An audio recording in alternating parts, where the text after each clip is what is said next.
Ya, Pak, orang kan biasanya ini iman gue lagi naik nih, bela Palestina nih, lo gak ada urusannya bela Palestina. Jadi tolonglah ya, aku pengen juga ngasih tahu pada orang-orang yang nggak bisa jaga mulutnya itu ya. Tolonglah kalau Anda itu memang nggak bisa bantu berjuang di sana, Bu ya jangan ngomong. Apalagi ngomong. Tolonglah kalau Anda itu memang nggak bisa bantu berjuang di sana. Bu ya jangan ngomong.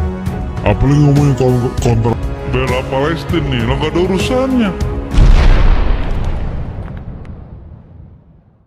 Ustaz Felix Xiao angkat bicara soal pernyataan Buya Arazi Hashim yang disampaikan dalam podcast Deddy Corbuzier.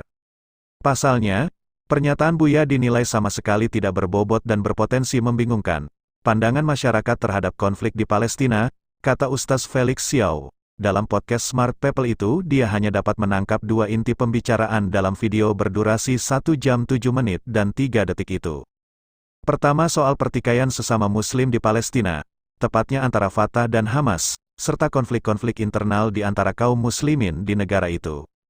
Dan yang kedua adalah donasi, dan hampir semua podcast itu hampir tidak ada informasi yang berarti kecuali dua hal yang saya garis bawahi tadi.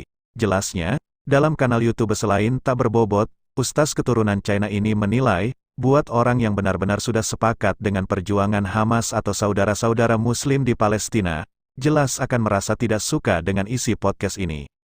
Bahkan, lanjut Felix, akan memiliki pandangan negatif kepada Buya Arazi dan Deddy Corbuzier yang ada dalam podcast. Sebaliknya, bagi orang yang mendukung Israel, podcast ini berpotensi untuk dijadikan sebuah dalil atau legitimasi. Pasalnya, di dalam podcast sangat ditonjolkan perihal perselisihan yang terjadi sesama umat muslim. Bener kan kenapa gue support Israel? Lihat muslimnya kayak gitu, saling berkonflik, sebenarnya ini cuma masalah politik aja. Ini sebenarnya nggak ada yang benar mereka, kelompok Fatah dan Hamas, itu. Bahkan donasi aja juga mereka tilep. Udahlah, ngapain kita bantuin orang-orang yang berkonflik, kata Felix menyebut kemungkinan komentar para pendukung Israel.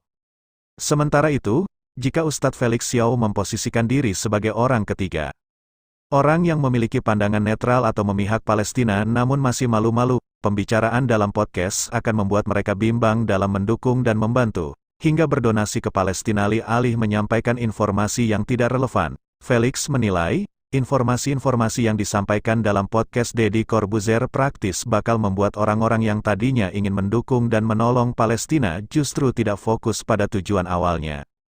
Mungkin ada fakta seperti itu, tapi nggak sebanyak yang diomongkan. Sedangkan masalah yang diomongkan hilang semuanya. Bahwasanya rumah saya diambil orang, dirampok orang. Itu semua hilang karena pemberitaan tidak esensial, ujar Felix, sambil menganalogikan Palestina sebagai rumahnya yang dirampok oleh orang, Ikhwal Fatah dan Hamas. Menurut dia, dua kelompok itu tidak akan berkonflik apabila Israel tidak merampas tanah mereka, Palestina. Sebab, pada dasarnya tujuan mereka adalah sama, membebaskan Palestina dari penjajahan Israel sejak 1948.